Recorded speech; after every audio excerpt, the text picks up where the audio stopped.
Okay, welcome back again to my virtual class in Physical Education 1. So, we're done with the lesson 7. Let's proceed with the lesson 8 with the title Recognizes the Value of Optimizing One's Health Through the Participation in Physical Activity Assessments.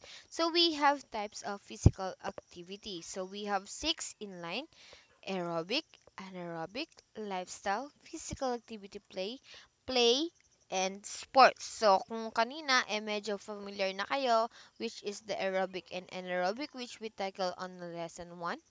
So, first, again, what is aerobic? This is light to moderate intensity physical activity that requires more oxygen than sedentary behavior and thus promotes cardiovascular fitness and other health benefits. For examples, weight bearing exercise like jumping rope, cycling, swimming, running, playing football, basketball, or volleyball. So, when we say aerobic energy system or aerobic, ito yung mga nangangailangan ng maraming oxygen pag ine-execute o ginagawa ang isang activity. Next, we have the anaerobic. So, the high-intensity physical activity that is done in a short duration of time requiring high energy. So the anaerobic activities are strength-based activities in the absence of oxygen. Again, when they say anaerobic, the word means it doesn't require any oxygen at all. So example of this is sprinting during running, swimming, or cycling. So this requires maximal performance during the brief period.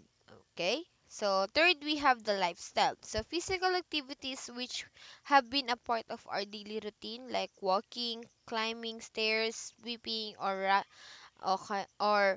raking the yard, which is usually light to moderate in intensity. So, yung lifestyle, ito yung mga ginagawa natin sa pang-araw-araw o sa ating buhay. So, as I said, yung paglalakad, pag-akyat panaog sa hagdan kung meron man kayo, pag pagpupunas or pagwawalis. When we say racking, pagwawalis or pagkakalaykay. So ito yung mga it only requires a moderate intensity, light to moderate intensity only. Next, we have the physical activity play. So, this is an intense play activity that requires substantial energy expenditure, just like playing tag, jumping rope. When we say playing tag, ito yung tag of war. Yan. Taya-tayaan. Yan. So, those are the different kinds of tag. So, yung jumping rope then is ginagamit as an example of physical activity play. Next, we have the play itself. This is the simple and self-reflected activities with flexible rules for the purpose of enjoyment. So, yung mga sinasabing play, ito yung mga larong lahi, yan.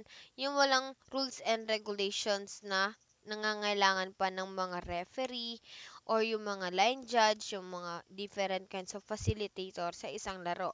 So, yung play, ito yung mga laro na ginagamit lang natin or ginagawa natin para in a form of enjoyment only. So, next we have the sports. So, the sport, so si play, ito yung hindi siya organized. So, si sports, a physical activity requiring skill and physical prowess that is governed by set of rules and regulation that is often done in a competition. So, kung si play ay ginagawa for purpose of enjoyment, si sports naman ay meron particular na rules and regulation na ginagawa madalas in a competition. So, there are two categories of sports. We have the individual and team sports. So, when we say individual play, ito yung one-on-one combative or one-on-one lang naglalaban ng isang manlalaro. Unlike ng team sports na meron siyang kasama sa paglalaro. So again, pinagkaiba ni play tsaka ni sports, si play ay ginagamit for purpose of enjoyment. Si sports naman ay ginagawa in a form of competition. Although pwede rin naman si play sa competition, pero wala lang siyang rules and regulation na nangangailangan pa ng iba't ibang tao para or mga officials to execute that kind of competition. So those are the types of physical activity. We have the aerobic, anaerobic, lifestyle, physical activity play, and sports. So let's talk about what is physical activities mechanism. So keeping your body physically active can help improve overall disposition, increase the release of endorphins, and offer meditation-like qualities. So exercise can also reduce the fight or flight response often triggered by stress. So when we say endorphins, ito yung mga nag-happy, kumbaga happy cells natin. And yung kumbaga yung mga endorphins na yon is nagpapasaya at nakakapag-relax sa ating mga katawan. Kaya it offer meditation like qualities. So, nababawasan din daw yung pagiging stress natin or nagiging isang way to para maiwasan natin ma-stress. So, ito yung nagiging dahilan or isang paraan para matulungan natin ng sarili natin labanan at mawala yung stress.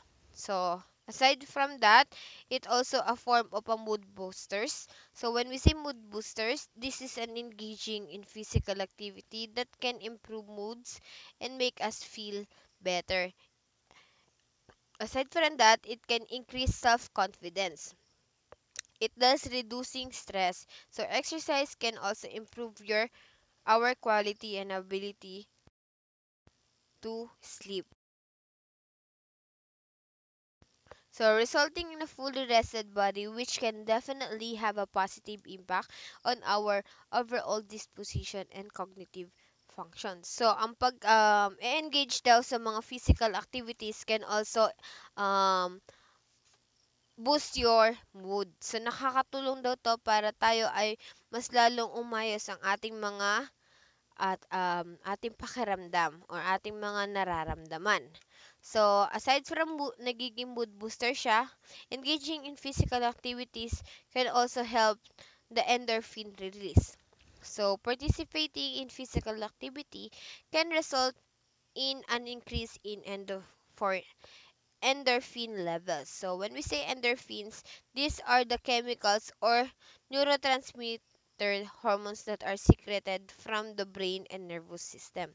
So this activates the body opiate receptors and it has analgesic properties that can make you feel good.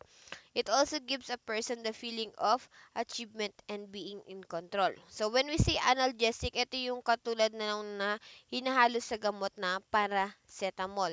So, di ba pag meron kang hindi magandang nararamdaman, umiinom ka ng paracetamol or ng biogesic para gumanda ang iyong pakiramdam. So, binibigyan din daw ang endorphin release ng pakiramdam na you are feeling of being achieving something or you're just like an in control. Kumbaga, hawak mo, nasa normal, in a good phase yung mga nangyayari sa paligid mo. Next, we have the mind stimulator.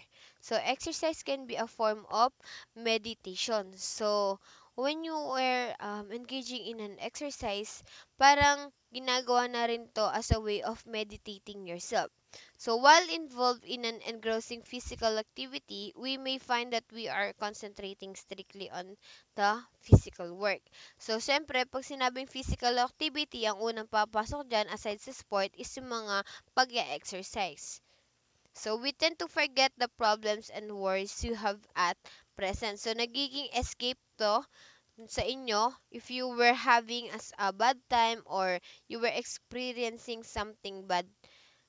So, ito nakakatulong para mawala or maialis lang saglit ang iyong problema. So, nakakatulong to para makalimutan mo, kumbaga nakakapaglamig ng ulo.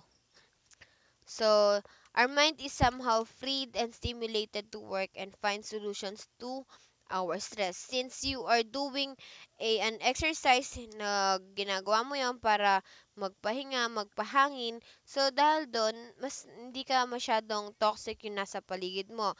So, nakakapag-isip ka, nagpa-function ng maayos yung isip mo, that's why nakakaisip ka ng mga possible na pwede mong gamitin or makakatulong sa'yo para masolusyonan kung ano man yung nagiging problema mo. Next and last, it can be a reduction of fight or flight response. So, ito si fight or flight response.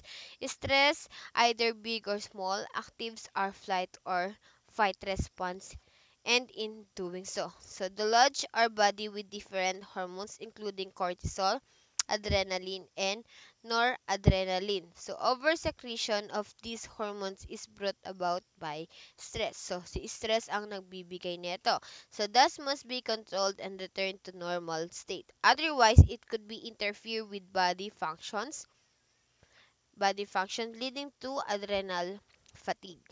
So, physical activity or movement metabolizes the hormones triggered by stress. So, processing these chemicals and returning them to normal levels. So, once these hormones have been metabolized, pag naayos na, naging ano na siya, na-return nyo na into normal levels, the level of homeostasis improves, regulating the internal conditions of the body, thus bringing in a state of balance and stability. So, in this manner, we feel calm and ready to gear up and face the world once again. So, nakakatulong siya mabawasan, when we say reduction, nababawasan ang yung mga nararamdaman na kumbaga nagugulumihan ka, natatakot ka, ganon. When we say fight, na kung paano mo nilalabanan and nagiging response mo sa mga bagay-bagay, especially the stress. So, 'di ba natakal na naman natin what is stress management, kung paano natin siya malalabanan at paano na siya iha-handle ng tama. So, that ends our lesson 8. So, I hope you learn from me and prepare to answer the activity sheets given by me. So, paki-wait na lang kung ano yung papa-answer ko. Huwag mo nang uuwi. Yan. Bawal mo na patayin. So, that's all for today. Good day. Bye.